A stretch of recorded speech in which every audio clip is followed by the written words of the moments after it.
Hola, hola amigas, amigos de La Voz del Consumidor, el programa de educación y información de CONADECU que transmitimos todos los días martes, hoy día en un horario especial de 19 horas adelante, pero que vamos a explicar después por qué, justamente por nuestro invitado, es un invitado muy importante hoy día, y que estamos transmitiendo semanalmente a través de varios redes sociales.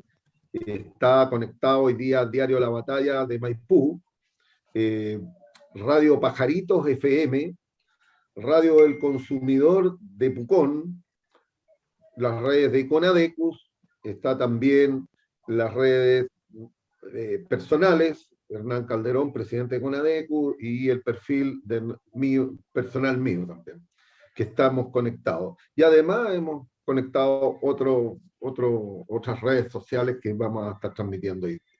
María Paz, un Hernán, gusto. ¿cómo estás? A toda la comunidad de La Voz del Consumidor, saludarlos, contarles que hoy día tuvimos una noticia. Hernán, por favor, los medios te están llamando, danos la exclusiva, la primicia. ¿Qué pasó con un fallo que tuvimos en contra?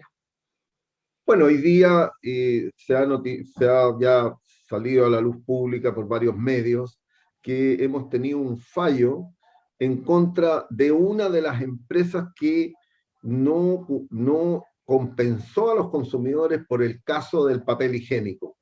Estamos hablando de la empresa sueca SCA, una empresa que estuvo involucrada durante 10 años en la colusión del papel confort junto con CMPC. Con CMPC llegamos a un acuerdo conciliatorio y fue compensada todos los chilenos mayores de 18 años con la suma de 7.000 pesos, los 7.000 pesos, las 7 lucas, como llamamos.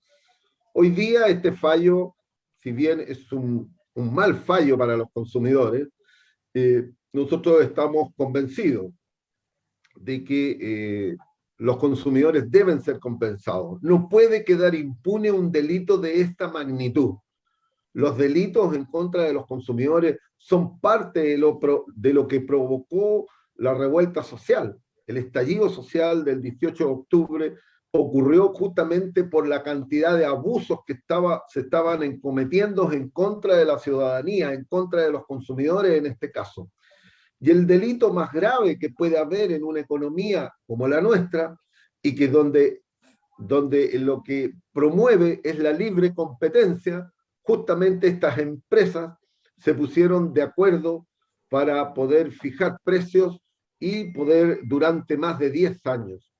Y hoy día, justamente, este fallo de primera instancia nos da un portazo, pero creo que, y este es el mensaje para todos los ciudadanos y para todos los consumidores, nosotros vamos a perseverar en esto, no vamos a claudicar.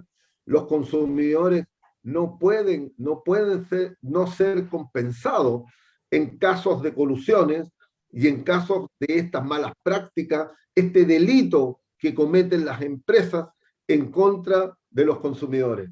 Y es por eso que lo que nosotros vamos a seguir adelante, vamos a seguir apelando a la Corte de Apelaciones. Si tenemos que llegar a la Corte Suprema, vamos a llegar a la Corte Suprema, vamos a agotar todas las instancias para que los consumidores sean compensados debidamente, para poder que las empresas asuman sus responsabilidades, asuman que cometieron estas infracciones, que están reconocidas, que ya la Corte Suprema los sancionó por este grave delito que habían cometido. Por lo tanto, tranquilidad para los consumidores, vamos a seguir, pero también les pedimos de que ellos, a través de las redes sociales y de todos los mecanismos, informen a la ciudadanía para que estemos alerta, para que no vuelvan a ocurrir. Este fallo a nosotros nos parece increíble en el contexto que tenemos hoy día en la sociedad chilena, que todavía hayan fallos en contra de los abusos. Los abusos han sido la práctica de los últimos 30, 40 años que han cometido las empresas, las grandes empresas. Aquí no estamos hablando de pymes, aquí estamos hablando de una empresa sueca que es una de las más grandes del mundo, productoras de este tipo de papel que es el papel tisú y que hoy día está burlando la ley, no quiere, sigue insistiendo para desligarse de las responsabilidades. Por lo tanto, amigos, amigas de todo Chile, hoy día CONADECO está más firme que nunca para llegar hasta las últimas consecuencias en contra de estas malas empresas que son extranjeras, que no merecen estar en Chile. Esto es lo que nosotros tenemos que hacer presente. Empresas con estas prácticas no debieran estar en nuestro país. Y por último, debieran aplicarse todos los mecanismos que tenemos en la ley de libre competencia, en cuanto incluso llegar a la disolución de estas sociedades, porque esto le hace mal a nuestra sociedad y se burlan de los chilenos. Bueno, Hernán, estaremos atentos entonces a las noticias. Te dejo con nuestro invitado, un invitado de lujo que tenemos hoy día, un alcalde. Te dejo la presentación y nos vemos al final del programa. Gracias, María Paz. Bueno, amigas, amigos, hoy día tenemos un gran invitado. Él es un invitado de lujo que tenemos hoy día en La Voz del Consumidor. Estamos justamente en presencia de un invitado que es hoy día alcalde, es el alcalde de Cerro Navia, es Mauro Tamayo, quien es kinesiólogo, académico, investigador, político, independiente, y actualmente ejerce como alcalde de Cerro Navia. Fue concejal en su momento, 2 periodos en la comuna de Cerro Navia. También se desempeña como profesor asistente de la Facultad de Medicina de la Chile. Y bueno, y también tiene un pasado en su educación media en el Liceo Miguel de Cervantes y realizó estudios universitarios en la Universidad de Chile, en la Escuela de Medicina de la Universidad de Chile. Bueno, y ahí, ¿para qué voy a seguir? Es magíster en gerencia pública y ha tenido ya 2 periodos. Este es el segundo periodo en que salió reelecto con una alta votación. Por lo tanto, tenemos mucho que conversar porque tenemos una propuesta que hemos estado trabajando justamente con el alcalde Tamayo y con otros alcaldes como Gonzalo Montoya de Macul y otros más algunos académicos y organizaciones con las cuales estamos llevando adelante una propuesta que ya presentamos, pero que queremos profundizar aquí, cuáles son las situaciones que tenemos hoy día con la gente de Maipú y hablar también de Cerro Navia. Así que bienvenido, Mauro, a La Voz del Consumidor, el programa de educación e información de CONADECO. Hernán, agradecerte la invitación y también a cada uno de los ciudadanos, consumidores, clientes, vecinos y vecinas que nos están acompañando. Y efectivamente, la noticia que nos diste al inicio es terrible, terrible en la medida que sorprende cómo el Estado, en vez de cuidar y proteger al consumidor en torno a los abusos, finalmente termina favoreciendo y protegiendo a las empresas. Hace octubre, hace poco tiempo atrás, tuvimos un estallido social y dentro de las causas que lo explican, junto con la profunda desigualdad, junto con tanta corrupción que se desarrolla en nuestro país, también están los abusos de las empresas farmacéuticas, de las farmacias, de las colusiones, recordemos los pollos y quizás cuantas más que ni siquiera nos hemos enterado, y es doloroso cuando los tribunales, en vez de fallar en protección de los ciudadanos, terminan favoreciendo a las empresas. Entonces, lamentar ese hecho en particular. Gracias, Mauro. Mira, hagamos una cosa, un recuento de lo que hemos avanzado en las últimas semanas por esta preocupación que tenemos. Hace un mes más o menos, junto al alcalde de Macul, Gonzalo Montoya, la diputada Chicardini, CONADECO, la Asociación de Municipios Libres, entregamos una carta dirigida al presidente Sebastián Piñera, en la que le hacemos la advertencia sobre la existencia de más de 720.000 cuentas impagas de energía eléctrica. Y como solución, nosotros entregamos la carta, pedimos la intervención del Estado mediante subsidio. esto es lo que tenemos como contexto. Todo esto fue ante la finalización también de la ley, que finaliza también el próximo 31 de diciembre, que permite postergar los pagos de servicios básicos debido a la crisis económica originada por la pandemia. Y hasta el momento, que no hemos, por lo menos no hemos tenido ninguna respuesta del gobierno. ¿Qué te parece todo esto? ¿Cuáles son los pasos que vamos a tener que continuar, Mauro? Eran algunos datos, son 720.000 hogares, 720.000 clientes. Sí. O sea, imagínate la dimensión. La deuda hasta la fecha están hablando de casi 250.000 millones de pesos. Imagínense las dimensiones, esto es gigantesco. Y sorprende que el único avance que existe a la fecha por parte del legislador apoyado por el Ejecutivo es no cortar la luz. O sea, decir a los vecinos, mira, la verdad es que tranquilos porque no se va a cortar la luz, pero la deuda crece, crece y crece. Además, o sea, desde el 1 de enero, las empresas distribuidoras están autorizadas a comenzar a cortar la luz. Eso es la realidad. Y además, se pronostica que durante el próximo año 2022, el consumo va a aumentar entre un 15 a un 20%. Es decir, la gente va a tener que pagar la cuenta normal de la luz, un convenio que por la cantidad y las cifras que estamos hablando es impagable, y además el aumento. Entonces, imagínense, eso no va a ser factible.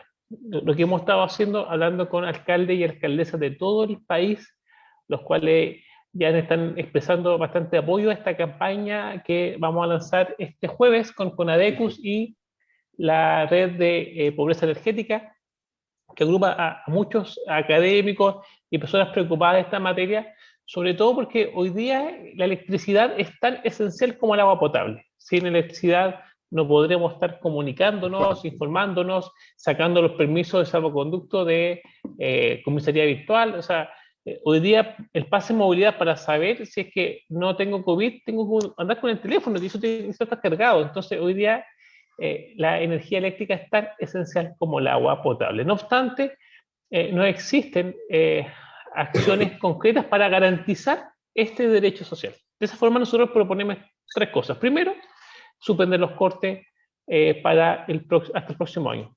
Segundo, ocupar la experiencia internacional. Esto ya ha ocurrido en otros países. No es que Chile sea un caso excepcional. ¿Cómo lo resolvió Perú, Colombia? Porque a veces comparamos con Nueva Zelanda, con Noruega, y uno dice, pero eso queda muy lejos. No. Estos países que ha dicho, el Estado llama a la industria, llama a los consumidores organizados, les dice, mira, resolvamos esto. Que la industria, no solamente los distribuidores, los generadores, sobre todo los grandes generadores, no va a pedir una pequeña cooperativa que genere electricidad que renuncia a sus utilidades. No, los grandes generadores, las empresas de transmisión eléctrica, renuncien a parte de la deuda, a parte de sus legítimas utilidades, que el Estado inyecte recursos, que aquellos consumidores de ingresos medios que estén con trabajo puedan hacer un aporte de copago y resolver la deuda. Si no lo resolvemos, solo vamos a estar generando una situación insostenible y el próximo año tendríamos cortes como nunca en la historia de nuestro país. Bueno, justamente eso es uno de los temas que hemos estado trabajando y efectivamente, como dice el alcalde Tamayo, este próximo jueves vamos a lanzar una campaña por redes sociales para poder sensibilizar a toda la ciudadanía y que apoye esta campaña para exigirle al gobierno que ingrese alguna iniciativa para que no estemos a última hora, porque hoy día estamos contra el tiempo. Tenemos de aquí a diciembre para resolverlo, antes de que lleguen los cortes. Pero aquí también sucede lo siguiente, hoy día tenemos un promedio más o menos de 345.000 pesos de deuda, que se estima de que probablemente con la nueva postergación hasta diciembre, esta deuda va a aumentar a cerca de 500 o a lo mejor más, que más de 500.000 pesos promedio por hogar, porque aquí estamos hablando de hogares. Estos 720.000 son aproximadamente entre un 13 y un 15% de todos los hogares del país. No estamos hablando aquí de un grupo pequeño, estamos hablando del 13 o el 15% de los hogares de Chile que se podrían ver expuestos a partir del 1 de enero. Si no hay una solución y se acaban los estados de excepción, las empresas podrían inmediatamente iniciar el corte. Ahora, ¿cuánto es cuál es la realidad de Ferronavia en este ámbito? Me imagino que debe ser también gigantesca, Mauro. Por cierto, imagínate, nosotros hay datos contradictorios. Según el último censo del 2017, tenemos 132.000 vecinos. No obstante, tenemos registrado en el registro social de hogares, los vecinos se ingresan al registro social de hogares para pedir algún tipo de ayuda, algún subsidio. Por tanto, nos da un dato bastante fiel de la cantidad de vecinos que viven en Cerro. Tenemos 140.000 vecinos inscritos en el registro social de hogares, es decir, una cifra muy por sobre los datos que el censo nos dice de vecinos que tenemos. Y gran parte de estos vecinos hoy están con morosidades.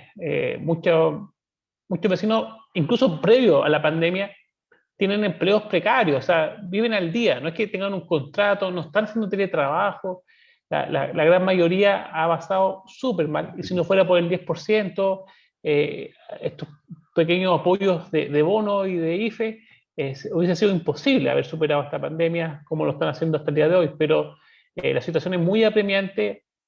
Creemos que sobre todo en los sectores de menor ingreso esto es una urgencia. Nosotros no vamos a esperar que comiencen a cortar la luz para decir, oye, ¿y cómo no nos dimos cuenta tiempo atrás para haber levantado la voz? Yo creo que esto hay que tratarlo con la urgencia que amerita, y es por eso que este jueves vamos a estar haciendo un punto y sobre todo llamando a todos los municipios del país, independiente del color o el signo de los alcaldes y alcaldesas, a sumarse a esta campaña a los espacios locales, porque es necesario que el gobierno se pronuncie, ¿no? Es ilógico, nosotros ya llevamos 2 cartas entregadas en el Palacio de Gobierno, hemos tenido ninguna respuesta. La Asociación de Municipios Libres agrupa a distintas municipalidades para ver los temas energéticos, y creemos que esta es una demanda justa y que debemos enfrentar como país. Bueno, mira, efectivamente, bueno, Ferronavia es una comuna de gente bastante vulnerable, la gran mayoría está dentro de esa categoría, y también la distorsión que hay en la información. Pero dentro de eso, el gobierno ha tenido distintas medidas. ¿Cómo evalúa el actual el gobierno durante la pandemia? ¿Han sido suficientes las medidas del gobierno en el ámbito laboral o de protección social, específicamente en la comuna de Ferronavia? El gobierno siempre estuvo 2 pasos y ha estado 2 pasos atrás en la pandemia. Y es evidente que el esfuerzo del gobierno fue poner primero la economía y en segundo lugar la vida de las personas. Eso es muy claro en la medida de no tomar medidas severas al principio. Los países que fueron exitosos tomaron estrictas medidas para limitar la expansión de la carga viral en corto tiempo. Es el caso, por ejemplo, de Australia, de Nueva Zelanda, que tuvieron resultados, incluso el mismo caso chino, que tuvieron resultados muy exitosos. Nuestra frontera ha permanecido abierta todo este tiempo, nunca estuvo cerrada, a pesar de algunas restricciones, pedir PCR, pero eso es absurdo en la medida que tenemos un virus que ha sido extremadamente cambiante en el tiempo y que ha logrado evadir muchos controles. Es llamativo que, por ejemplo, el ingreso de la variable Delta en nuestro país se haya hecho con una connacional que ingresó con un PCR negativo. Entonces, quizás cuántos casos más han ingresado y nunca nos dimos cuenta, pero por eso que han hecho los países serios que han enfrentado esto, cerraba la pandemia. Pero eso tiene repercusiones económicas importantes. Y muchas veces parecía que el ministro Lucas Palacios, ministro de Economía, era quien dirigía la respuesta frente a la pandemia en vez del ministro de Salud. Sorprende, por tanto, que el costo de esta crisis sanitaria la estén pagando las comunas más pobres, de donde sale la mayor cantidad de vecinos que han muerto a causa de COVID en comparación con las comunas ricas. El sector oriente comenzó por allá la pandemia, no obstante, es en San Ramón, Pedro Aguirre Cerda, Los Espejos, Cerro Navia, aquellas comunas donde más vecinos han muerto a causa de COVID, y es lamentable ver esa indolencia. Y si no hubiese sido por ejemplo, el legislador que presionó por los 10%, por este IFE de los mínimos comunes que logró impulsar el Senado, no hubiesen llegado ayudas sustantivas a nuestros vecinos. Mauro, ¿y qué medidas tomaron ustedes, ¿no? para poder mitigar un poco los efectos de la pandemia? Porque aquí los municipios han tenido una sobrecarga, no solamente de trabajo, sino que de costos, de recursos. ¿Cuáles son las medidas que tomaron ustedes en Cerro Navia para poder ayudar a los vecinos y para poder llegar a donde los vecinos que estaban en complicados? Muchos no tenían para alimentarse, muchos no tenían cómo poder llegar, era dificultoso para la atención de salud, para detectar los casos, para poder apoyar a esos vecinos. ¿Qué es lo que hicieron ustedes en este contexto? Mira, primero tratar de difundir información certera y clara permanentemente a nuestros vecinos. Vemos que la información siempre es poder, y en la medida de que los vecinos sabían exactamente la situación en que se encontraba la comuna, era mucho más fácil tomar las precauciones. Segundo, hubo una red de apoyo sustantivo. Nosotros tenemos una estrategia que se llama el Banco de Alimentos. El primer Banco de Alimentos municipal lo tenemos en Cerro Navia, en el cual, en apoyo, por ejemplo, con Lo Valledor, algunas empresas, también donaciones de embajada, Medbus, Costanera Norte, no sé, por mencionar solo algunos, pequeños agricultores de Lampa y Tiltil, fuimos entregando una cantidad gigantesca de alimentos a nuestras ollas comunes. Llegamos a tener más de 90 ollas comunes en la comuna, lideradas principalmente por mujeres. El 85% de las ollas comunes eran desarrolladas por mujeres.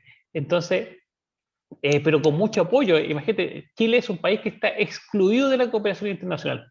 Nosotros recibimos apoyo de la Embajada del Reino de Marruecos, de Tailandia, Malasia, Indonesia, Estados Unidos, y un montón otras de embajadas que nos colaboraron con no solamente alimentos, sino que también insumos, también apoyando desde nosotros como equipos municipales a través de fogones, todos los insumos, materiales de saneamiento, mascarillas, alcohol gel y todas esas cosas para que fuese un espacio seguro. Ese fue un segundo ámbito bien fuerte de trabajo que todavía perdura. Todavía existen ollas comunes, más de 20 ollas que han permanecido en el tiempo. Y un tercer ámbito, nosotros dejamos y suspendimos todo proceso de inversión municipal.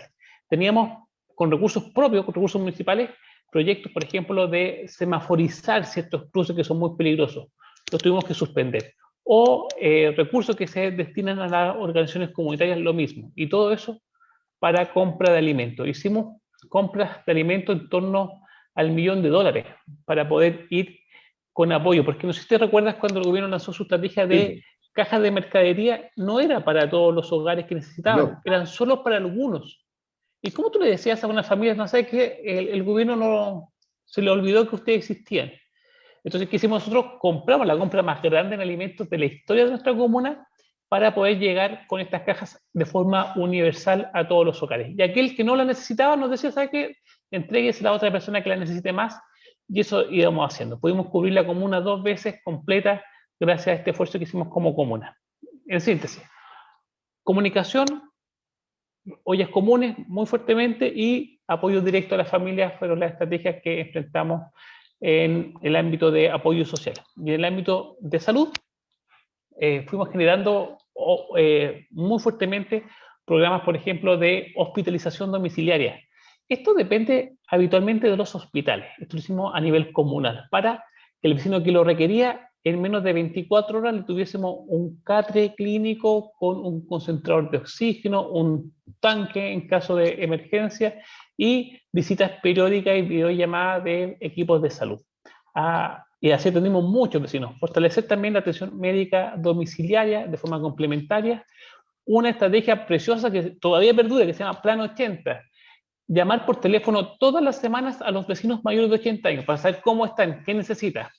está enfermo, no esperar que llegase grave a la urgencia, sino que estarlo controlando previamente con apoyos sociales, sanitarios y de seguridad.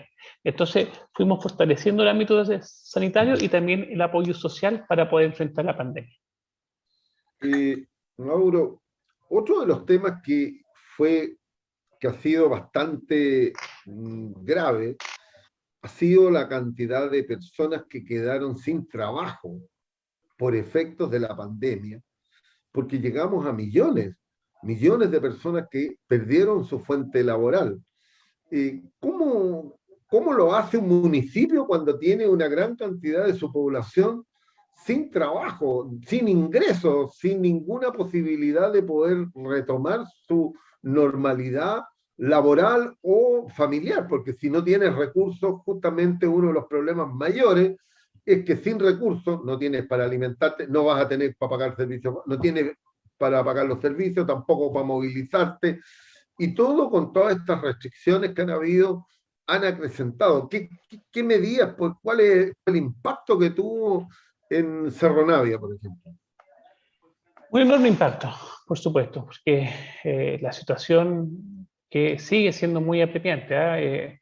Ahora, una nota aparte, se comienza a discutir el cuarto retiro, y parecía que eso era imposible, pero ¿cómo? Si es que de verdad que está difícil la cosa, o sea, no hay trabajo, el sector ha aumentado, pero mucho en los sectores populares, y eso tiene repercusiones en las arcas municipales, tiene repercusiones también en los fondos que recibimos. Imagínate, Cerro Navia recibe alrededor del 90% de todos sus recursos del Fondo Común Municipal, y ese diferencial son de recursos aportados esencialmente por patente o pago.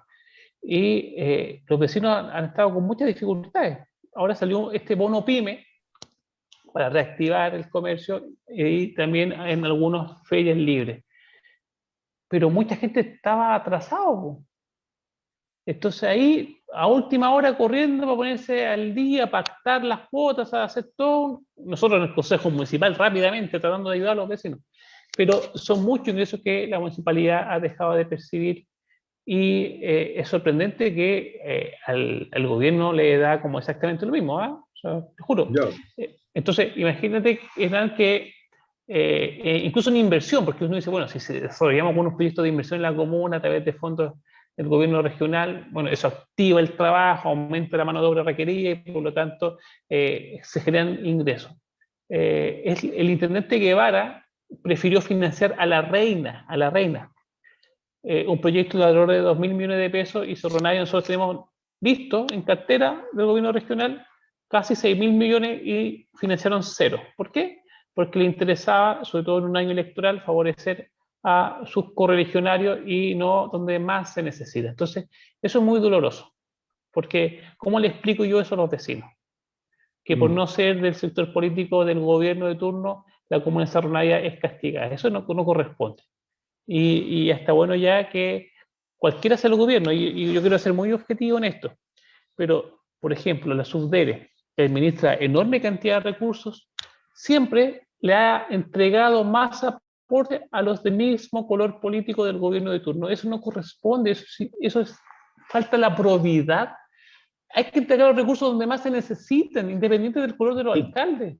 Entonces, no es posible que el Estado castigue a las comunas y a sus habitantes, que es muy doloroso. Donde más se requiere inversión, muchas veces, a pesar, como te contaba, de tener una cartera de proyectos aprobada, no seguimos siendo invisibles, no somos considerados por el gobierno.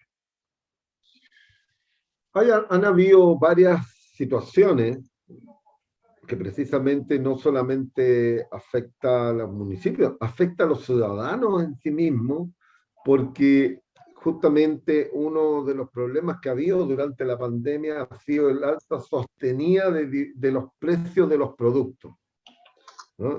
Hay temas, como por ejemplo, y ante esta alza, el gobierno tenía una herramienta.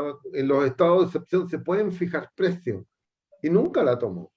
¿Cree usted que el gobierno debió haber fijado los precios de los productos de la canasta básica, por ejemplo? Mira, el gobierno, cuando decreta estado de catástrofe, tenía hartas herramientas que tomar. En cambio, prefirió no tomar ninguna, si lo único que le sirvió fue decretar toque de queda. Pero puede requisar no solamente vehículos, camiones, medio de transporte, no, también espacios. Por ejemplo, perfectamente en base a ese mismo decreto que el mismo gobierno decretó, podría haber usado a costo cero el espacio riesgo. ¿Pero qué prefirió? Hacer un negocio. Porque si para algo son buenos, son para hacer negocios. Entonces, y por una porrada de plata. Entonces, imagínate, nosotros desde Cerro Navia, como tú me describías bien en tu introducción, yo aparte de ser alcalde, sigo con algunas horas poquitas, horas como académico de la Facultad de Medicina de la Universidad de Chile. Yo hablé con el decano, hablé con la directora de enfermería, con el jefe de urgencia del San Juan de Dios, y conformamos un equipo de profesionales del más alto nivel para en el gimnasio municipal implementar un hospital de campaña de baja complejidad, con oxígeno por cañería. Hablamos con Indura, teníamos todo listo, y le envió el proyecto al ministro Mañalich en su momento, contándole, y solo, ni siquiera le pedíamos plata, Hernán, estamos pidiendo Ya, que estuviese coordinado, porque cuando estos pacientes aumentasen su complejidad, tenían que ser atendidos en el San Juan de Dios y en el Félix Bulnes. Y cuando ellos claro. tuviesen pacientes menos graves, menos críticos, que salían de un ventilador, lo mandasen para acá. Y yo le decía, y ni siquiera tienen que ser solo de Cerro Navia, sino que esto lo ponemos a disposición del vecino que lo necesite. Y el ministro me manda por correo electrónico una tapa del porte de un submarino. Y fue el mismo día, después yo vi el correo y vi el contrato, esa respuesta diciendo que estábamos locos, fue el mismo día que firmaron el contrato con Espacio Riesgo. Entonces ahí uno no entiende las prioridades. ¿Por qué No, si estamos haciendo un lógicamente. espacio gratuito, ellos prefieren arrendar en el otro lado para hacer negocio? Entonces claramente lo mismo pasó con la residencia sanitaria, que Arturo Zúñiga y su jefe de gabinete estaban pagando directamente espacios que no se habían ocupado. Entonces es terrible. Hoy día es constituyente. Entonces, Mm. además se les premia. Y eso es lo que la gente no entiende. Lo mismo que decíamos al principio, ¿cómo es posible que los tribunales, en vez de fallar protegiendo a los ciudadanos, fallen protegiendo a las empresas? ¿Cómo es posible que estos tipos, que hicieron tan mal su pega, después sean reconocidos y premiados como que te van a elaborar algo tan importante como la nueva Constitución? Entonces, Mm. esto es lo que origina la rabia. Esta Sí. violencia, que no es lo mismo que romper un semáforo, por cierto, que no es lo mismo que hacer una barricada, andar tirando piedras, por cierto, que no es la misma violencia. Pero, pucha, que es violento. ¿Qué violencia más grande cuando se abusa a la gente? Y cuando el Estado, que existe para proteger a los ciudadanos, termina protegiendo a los poderosos. Eso es un contrasentido. Mauro, en, en tu gestión, eh, tú creaste la óptica, la librería y la farmacia popular. Cuéntanos un poquito, porque eso, cómo ha funcionado, a cuántas personas llega, cuál es lo que pueden acceder ahí los vecinos de Cerro Navia, que esto realmente yo conozco un poco, el tema de la farmacia popular, medicamentos que pueden llegar a tener un 200, un 300% más bajo de lo que se venden en las farmacias de cadena, lo cual es un beneficio, pero ¿cuál ha sido el impacto que ha tenido, cuánta es la gente que concurre a estos servicios? Porque esto aquí ustedes están prestando servicios, Sí. pero son servicios, bueno, esto lo que no, la farmacia popular, la óptica popular, la librería popular, lo que busca es que los vecinos puedan adquirir los servicios que necesitan o los productos que necesitan al costo, porque el municipio no tiene fines de lucro. Entonces ahí está la diferencia. ¿Cómo lo han percibido los vecinos? ¿Cuánto es lo que se atiende? ¿Cómo ha funcionado? Mira, han andado súper bien. En los primeros 2 meses no, 3 meses de funcionamiento de la farmacia popular ya habíamos atendido más de 3.000 vecinos con un ahorro increíble. Hoy día nos encontramos evaluando la extensión del funcionamiento, porque funciona desde las 9 de la mañana hasta las 14 horas, después de 3 hasta las 6. Entonces, estamos evaluando y vamos a preguntar a los vecinos, ¿qué prefieren? ¿Que funcione los fines de semana, el sábado y domingo, o más tarde? Estamos viendo eso para horario continuado, entonces, para poder mejorar y aumentar la cobertura. La farmacia, una vecina me mostraba, y esto es muy llamativo, porque una anécdota muy breve, pero llegó y me dijo, pucha, fui a preguntar por un medicamento que me habían dado el doctor, y costaba 800 pesos en la farmacia popular, pero le pidieron la receta, porque claro, es un dispositivo de salud, ¿no? O sea, aquí no es negocio de vender por vender, pero no tiene que ser. Y no andaba con la receta, así es que ya me voy para la casa y paso aquí a Pérez, que queda cerca, a una farmacia de estas que no te piden receta. Y le dijo, oye, ¿y me vende este medicamento? Sí, claro, pero no ando con receta, ya no importa. Claro, porque hay algunas que buscan vender nomás. Entonces, Sí. ¿y cuánto vale? 5.000 pesos. Entonces, ¿qué hizo? Fue a buscar la receta a la casa y se devolvió a la farmacia popular a comprarlo, porque era mucha la diferencia. Entonces, me dijo, así para la próxima voy a andar con la receta antes de salir de la casa. Entonces, pero es un caso muy anecdótico. Una vecina, un medicamento carísimo, no estaba. No es que lo teníamos acá, valía 50, o sea, las cadenas de Cruz Verde, vale 50.000 pesos, 50.000. Y como un medicamento muy específico no lo tenía. Entonces, ¿qué hizo? Le dijo, oiga, por favor, ¿lo pueden buscar? Lo buscaron al proveedor. La llamaron. Oiga, mire, lo podemos traer a este precio. La señora se puso a llorar. Hoy día le cuestan 11.000 pesos el medicamento que tiene que tomar todos los meses. Es para su hija. Bueno, 11.000 a 50.000. Imagínate tener la diferencia.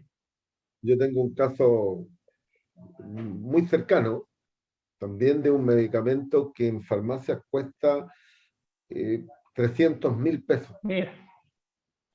Bueno, en farmacia popular cuesta 75.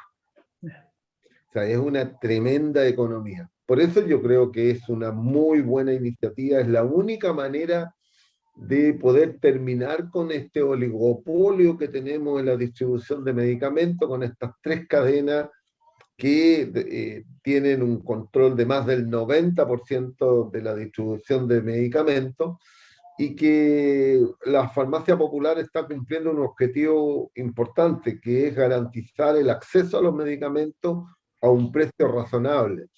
Y que ese es parte de lo que yo creo que hay que felicitar a los alcaldes que los están llevando a cabo. Y bueno, hay mucho que hacer. Pero yo quería llevarte a otro tema que es muy, muy relevante. Es que nosotros somos una asociación de consumidores.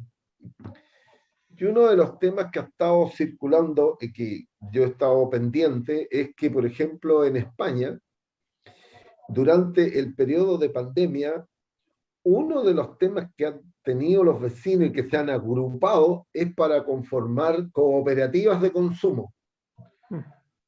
Cosa que hoy día en Chile prácticamente no sirve. Lo más que habíamos llegado en algún momento en tiempo de dictadura de tenerlos comprando juntos. Mucha gente, y todavía hay un poquito de eso, hay algunos lugares donde se hace. Pero en Chile no hay una política para poder fomentar que los vecinos mismos creen sus cooperativas de consumo. Qué bonito sería de que en una villa todos los vecinos estuvieran unidos y tuvieran una cooperativa de consumo para poder bajar el costo de los alimentos y los productos de primera necesidad. ¿Crees tú que es posible hacer eso en una comuna como Cerro Navia? Sí, claro, sin duda. Nosotros, claro, tenemos la comuna todavía de la época del año 1, los comprando juntos, todavía existen, pero estas cooperativas que logran ir no solamente teniendo ventajas como consumidor, sino que además reconstruyendo formas de asociatividad que se habían extinguido, porque primó un modelo en el cual cada uno se la rasca como puede, con las propias uñas, y da lo mismo el resto. Pero cuando nos damos cuenta que colectivamente somos más fuertes, tenemos mayor capacidad negociadora para distintas materias, efectivamente se comienza a revertir no solamente un servicio o bien en particular, sino que una estructura de ver la sociedad y de relacionarnos. Entonces, efectivamente, yo creo que progresivamente se van a ir fortaleciendo. Hay varias experiencias a nivel nacional en este sentido, y yo creo que van a ir solo creciendo, porque claramente los ciudadanos ya, yo tengo la impresión de que progresivamente están percibiendo que este modelo social que hemos ido construyendo debe y puede ser mejor. Bueno, justamente uno de los temas que yo le he hecho seguimiento durante muchos años y durante este periodo he estado atento con mucha información que he recibido justamente de España. Son cientos las cooperativas de consumo que se han creado, pero en España se crean al alero de las asociaciones de consumidores que tienen esa facultad. Pueden crear cooperativas de consumidores para poder vender productos. Bueno, y como ejemplo tenemos de que en España probablemente las redes de supermercados que hay, tanto Eroski, Mondragón y otros más, son cooperativas. Es un movimiento cooperativista muy grande donde los vecinos, justamente lo que tú decías, asociatividad. Eso es parte de lo que hemos perdido nosotros, ¿eh? El individualismo, la competencia entre los vecinos, es parte de lo que nos introdujo el modelo económico que tenemos hoy día, este modelo neoliberal, porque piensa en eso. Por lo tanto, hay mucho que avanzar en temas de volver a los tiempos que había antes. La sociabilidad entre la sociedad chilena era inmensa, las mutuales, las cooperativas, eso existían. La solución habitacional a través de una cooperativa era como algo común antes, muchas villas creadas en torno a una cooperativa y los trabajadores se unían para tener eso. Pero ahí falta todavía un montón de iniciativas y de ideas para poder cambiar, y eso es lo que tiene que cambiar nuestra sociedad, a lo mejor en este nuevo Chile que vamos a tener después de que tengamos esta nueva constitución. Pero el jueves tenemos este punto de prensa a las 11 de la mañana que vamos a tener ahí al frente de La Moneda, junto con los alcaldes, diputados, dirigentes, todos los que quieran sumarse ese día para poder exigirle al gobierno que ingrese iniciativas. Lamentablemente, las iniciativas que van por temas de gasto público son todas de iniciativas del gobierno. No puede presentarlo a los parlamentarios. Por lo tanto, aquí es como obligación y prioritario que para poder llegar a buen puerto con este tipo de iniciativas vamos a tener que esperar que el gobierno despierte y mande algún proyecto para que se pueda discutir y que tenga la disposición, porque si no tiene disposición no lo vamos a poder, una moción parlamentaria no va a poder prosperar porque y roba gasto público. Por lo tanto, importante, Mauro, ¿cuáles son los objetivos de la campaña Chile sin corte? Porque hoy día vamos a iniciar, esta es la palabra, amigos, Chile sin corte. A los amigos de Diario La Batalla, a los amigos de Radio Pajarito, a los de Radio El Consumidor de Pucón, Conadecu, los llamamos el jueves para poder hacer un tuitazo y empezar a transmitir por redes sociales Chile sin corte. Ese es justamente. ¿Y cuál es el objetivo final que queremos lograr con esta campaña, Mauro? Mira, lo que queremos primero es llamar la atención del Ejecutivo. Ya sorprende que guarden religioso silencio en esta materia y no han dicho nada. El ministro de Energía lo invitamos a una reunión en la cual participó Hernán por Conadecu, la red de eficiencia energética, la USACH, estaba incluso el diputado Velázquez, presidente de la Comisión de Energía, y el ministro último hora dice: la verdad es que no tengo tiempo para ir. Entonces, sorprende, porque yo no lo entender si no están dimensionando el problema, pero es hora de urgentemente reunirse con la industria, reunirse con los consumidores, porque necesitamos resolver esto a la brevedad. Solo crece día a día, las deudas van aumentando, sus intereses no se extinguen, solo no se corta la luz. Entonces, es sumamente importante que existan una respuesta inmediata, uno, para terminar y resolver la deuda. Dos, para crear un subsidio permanente, como el subsidio del agua potable, que está dirigido a los sectores más humildes de este país. Lo mismo, un subsidio al servicio eléctrico. Y también parar los aumentos de precios de la electricidad para el próximo año. Yo creo que es una medida urgente que enfrentar y lamentablemente si no hay presión, si no hay sociedad civil organizada, si no están los alcaldes y alcaldesas, los consejos municipales, la Cámara de Diputados en esto, va a ser imposible avanzar en que el Ejecutivo, que tiene la iniciativa legal, nadie más que ellos se pueden pronunciar, lo haga. Exactamente. Es iniciativa exclusiva del presidente de la República. Mauro, efectivamente tenemos una situación gravísima. Mucho se habla de que la cantidad de que se endeudó y que durante el periodo de pandemia son 250.000, pero que había una deuda anterior que venía de arrastre, pero yo siempre le he dicho, ojo, que cuando teníamos las deudas anteriores, nunca era una deuda superior a 3 meses, porque al tercer mes la compañía cortaba la luz. No dejaba pasar más de 3 meses, aunque ahora, claro, por los distintos proyectos de ley de postergaciones se han acumulado, por lo tanto, es deuda principal. La mayor parte de la deuda es deuda de pandemia, no es deuda antes de arrastre anterior. La deuda de arrastre anterior era mínima, por lo tanto va subiendo. Pero también hay un dato que se entregó, es que hay 60.000 pymes aproximadamente que también están con una deuda morosa. Entonces, ahí hay un tema que no es menor, cómo resolverle, porque claramente las pymes son las que tienen las que entregan la mayor cantidad de fuentes laborales, entonces no las podemos, y han tenido muchas dificultades, están todas prácticamente extinguidas, y por lo tanto ellas necesitan una ayuda. En este proyecto, en esta idea, también habría que colocar a las pymes dentro de los posibles beneficiarios. Por supuesto.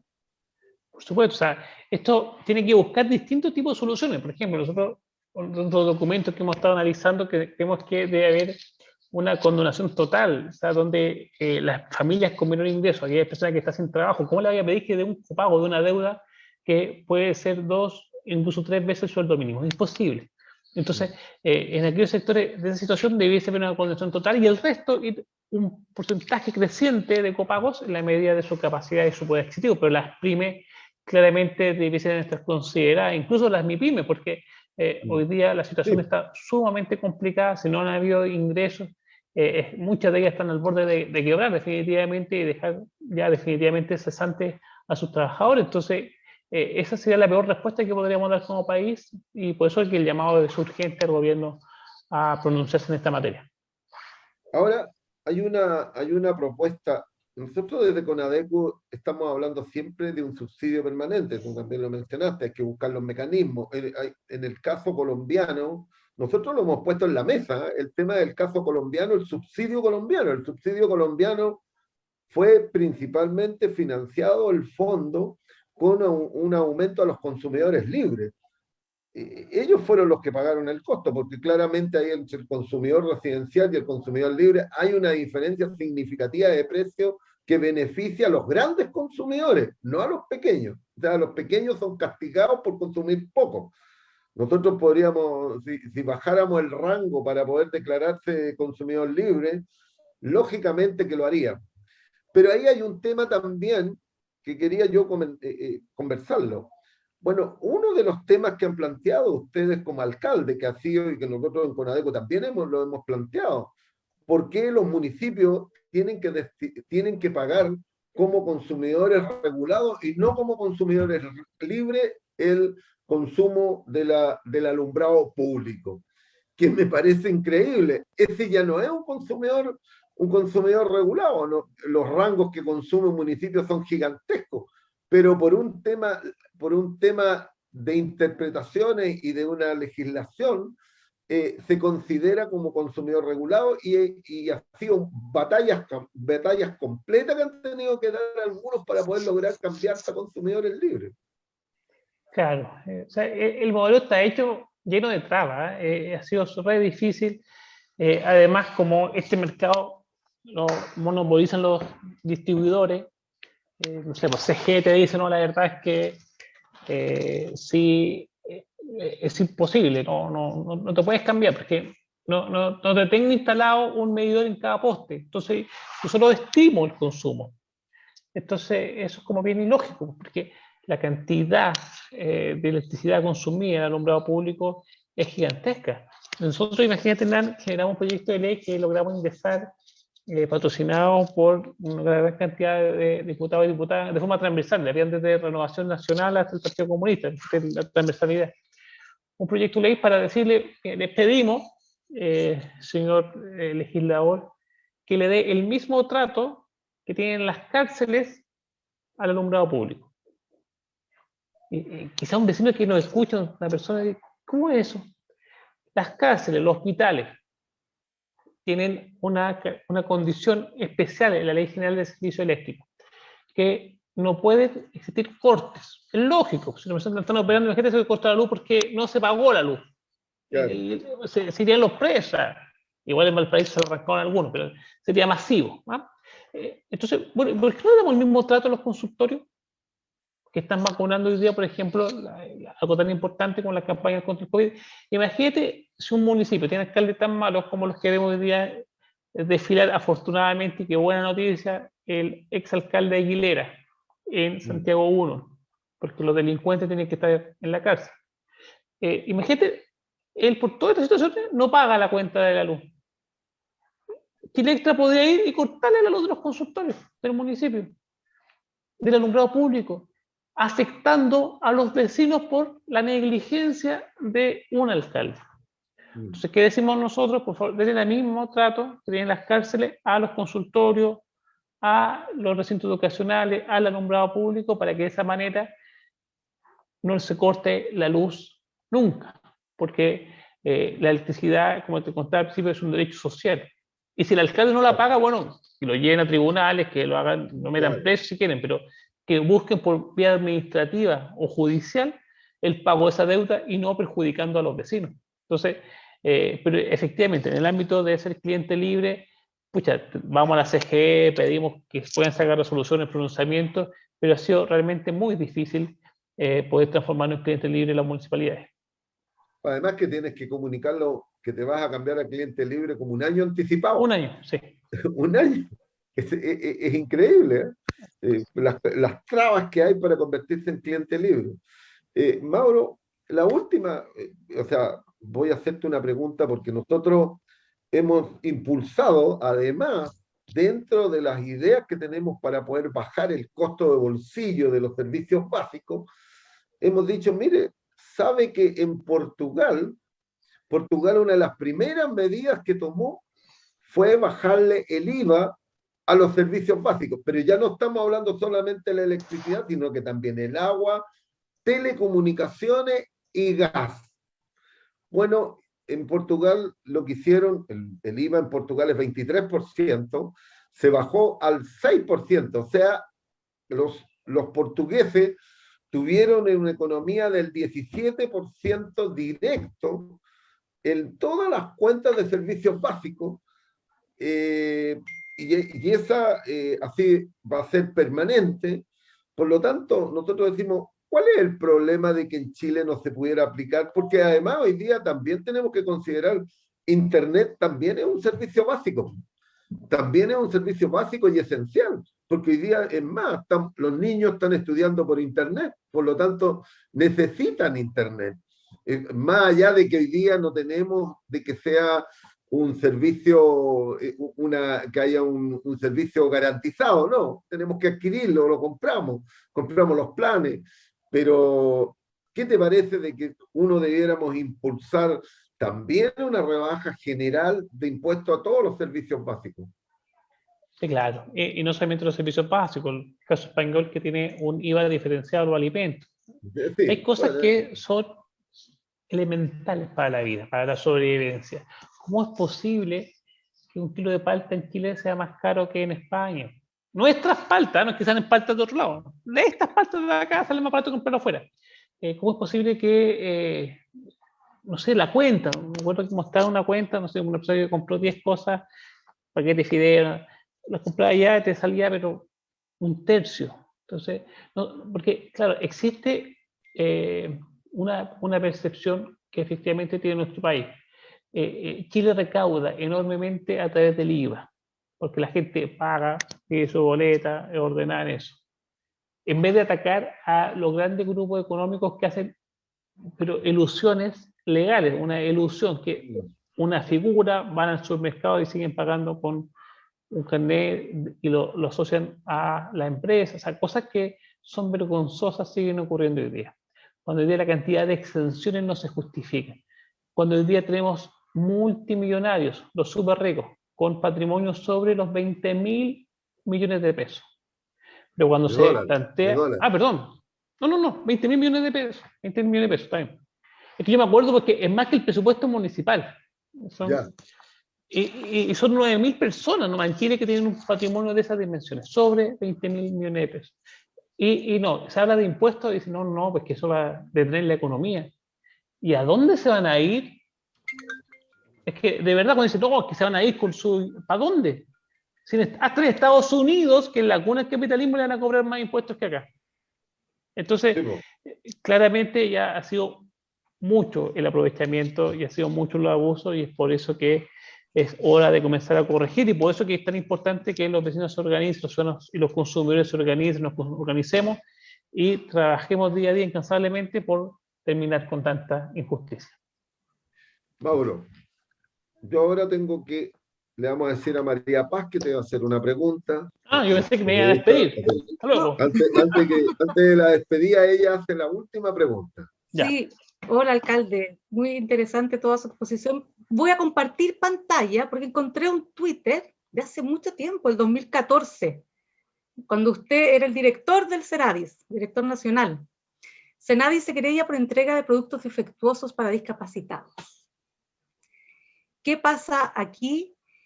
También está los derechos del consumidor, sobre todo con las personas discapacitadas. ¿Ha seguido pasando en su autoridad, como en su comuna? ¿Ha visto esto también? Mira, varias cosas. Primero, este es un titular de, me imagino que la Biobío, la cooperativa, pero horrible, porque no son discapacitados, son personas, ¿sí? Personas con discapacidad o personas en situación de discapacidad. Pero efectivamente existía una modalidad, y todavía existe en el Senadi, de compras de ayudas técnicas para personas en situación de discapacidad. Y muchas veces los proveedores no responden. Yo tengo el caso de una vecina acá, que el Senadi le entregó una silla de ruedas eléctricas que son carísimas, y defectuosas. Cuando se quiso hacer cobro de la garantía, la empresa se declaró a quiebra. Bueno, más que la pandemia quizás sea efectivamente cierto. Entonces, pero esta vecina no tiene ninguna respuesta. Yo le escribí al director del Senadi hace unas 2 o 3 semanas, todavía espero que me pueda responder. No pierdo la esperanza, porque muchas veces tiene tantas cosas que hacer que es posible que esté traspapelado, pero efectivamente cuesta entender que no se responda a personas, y esto es carísimo, una prótesis, una ayuda técnica, son muy caras, y por tanto el Estado hace un esfuerzo insuficiente. Las ayudas técnicas que se entregan por parte de nadie son muy pocas. Nosotros en su momento quisimos que el Ministerio de Salud, que tiene mayores espaldas financieras por lejos que el Ministerio de Desarrollo Social, financiara y cubriese una canasta mayor de ayudas técnicas, y no fue posible, no hubo la voluntad en ese momento. Esperemos que algún día se pueda corregir, porque si tenemos 100.000 personas que están pidiendo ayuda técnica y tengo recursos para entregarle a 1.000, es ilógico, ¿no? Las ayudas técnicas deben ser consideradas como un derecho de las personas porque te permiten comunicarte, te permiten trasladarte. Nosotros hace un par de semanas, por ejemplo, acá en la municipalidad, con recursos propios, instalamos un ascensor para hacerlo accesible, porque un vecino en silla de ruedas tiene el mismo derecho que cualquiera a llegar a todos lados. La municipalidad no puede ser que por no tenerlo teníamos que bajar al primer piso, tenerlo en un pasillo, sin las condiciones de dignidad que toda persona se merece. Pero eso requiere un cambio profundo. Nosotros todos los espacios, la farmacia popular, la óptica, la librería, todos los nuevos dispositivos son 100% accesibles, porque, no solamente porque la ley lo exige, sino porque es una obligación moral entregarle espacio de dignidad a todos los vecinos y vecinas de nuestra comunidad. Y una pregunta que llegó de las redes sociales, una vecina que está muy preocupada por el tema de la energía eléctrica. ¿Qué va a pasar con los vecinos electrodependientes? Me imagino, Bien, ¿también bueno, se les va a cortar la luz? no, es que los electrodependientes tienen un camino distinto. Si bien es cierto, los, en el caso que sea un electrodependiente reconocido por la empresa distribuidora, para eso tienes que llenar unos formularios. No es que como yo soy electrodependiente, entonces, no. El médico tratante tiene que llenar unos documentos, unos formularios, y efectivamente esta persona es un electrodependiente. Eso, ingresarlo a la empresa distribuidora e ingresar al registro que reconoce la empresa. ¿Para qué? Para recibir una exención de cobros, ¿sí? Le baja al mínimo los cobros que se provocan en esas personas. Pero son casos muy excepcionales, ¿eh? Porque una persona electrodependiente es aquella persona que depende de la electricidad para vivir. Uno dice, oye, ¿y quién no depende de la electricidad para vivir? No, es que tiene que estar conectado a un ventilador mecánico o domiciliario. Bueno, esa es como la idea que tiene el sistema. Son casos muy excepcionales. Entonces es muy, muy limitado, pero igualmente no están exento del cobro. Es una reducción. Entonces hay que poner ojo. Primero, chequear bien que está correctamente inscrita entre la distribuidora, si es así, perfecto, pero eso lo origina que la cuenta venga rebajada.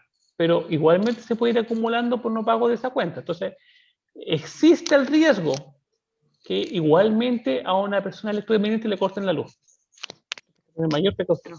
Ojo ahí. Gracias, alcalde. Bueno, Mauro, estábamos hoy día, hemos conversado con el alcalde Mauro Tamayo y con él hemos tenido este diálogo durante el día de hoy a través de La Voz del Consumidor y con Diario La Batalla, Pajaritos FM, Radio El Consumidor de Pucón, con Adecus, hemos estado en este diálogo hoy día con el alcalde Mauro Tamayo. Mauro, gracias por estar con nosotros y esta conversación y nos encontraremos el jueves. El jueves estaremos en el lanzamiento de nuestra campaña para poder instalar el concepto que habíamos